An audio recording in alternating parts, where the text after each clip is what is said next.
गांव में गोपाल नाम का एक किसान रहा करता था। उसके पास जो जमीन थी वो उसमें अलग अलग फसल उगाया करता था।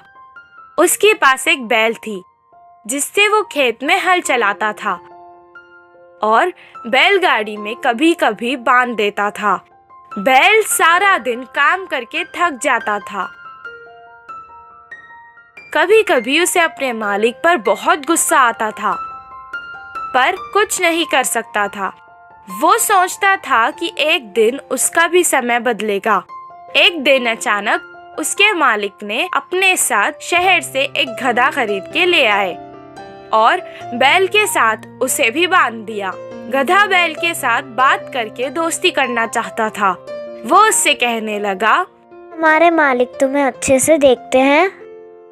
गधे की बात सुनकर बैल दुखी हो गया और अपना सारा हाल सुनाने लगा। ये सुनकर गधे ने कहा, अगर तुम्हें काम से बचना है तो मैं एक उपाय देता हूँ। इसी बात का वो इंतजार कर रहा था कि कोई उसे काम से बचने का उपाय दे। तुम खाना पीना छोड़ दो और बीमार होने का नाटक करो। इससे मालिक तुम्हें कोई काम नहीं देंगे। गधे की सलाह सुनकर अगले दिन से वो बैल वैसे ही करने लगा। ना खा रहा था, ना पी रहा था, ना ही खड़ सकने का नाटक कर रहा था। उसे बीमार देखकर किसान उसे छोड़कर अकेला ही खेत चला गया। वो वैसे ही सारा दिन तक बीमार होने का नाटक कर रहा था। 8 दिन बाद किसान ने उस तंदुरुस्त गधे को बैल की जगह अपने साथ खेत ले गया। जो काम वो बैल से करवाता था वो अब गधे से करवाने लगा।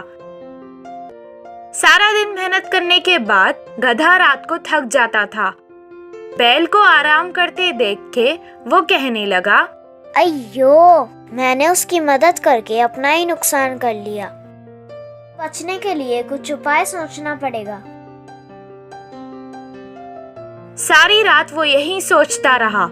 सुबह जब वो बैल के पास गया तो उससे कहने लगा कि तुम्हें देखकर मुझे बहुत अफसोस हो रहा है। तुमसे आजकल कुछ काम नहीं होने के कारण तुम हमारे मालिक पर बोझ बनते जा रहे हो। मैंने कल मालिक को बात करते सुना था कि वो तुम्हें अब पशुशाला बेच रहे हैं। गधे की बातें सुनकर वो सोचने लगा कि अब उसे अपना नाटक बंद कर देना चाहिए। अगले दिन से वो तंदुरुस्त होकर खाने और पीने लगा। उसे तंदुरुस्त देखकर किसान उसे अपने साथ खेत ले गया।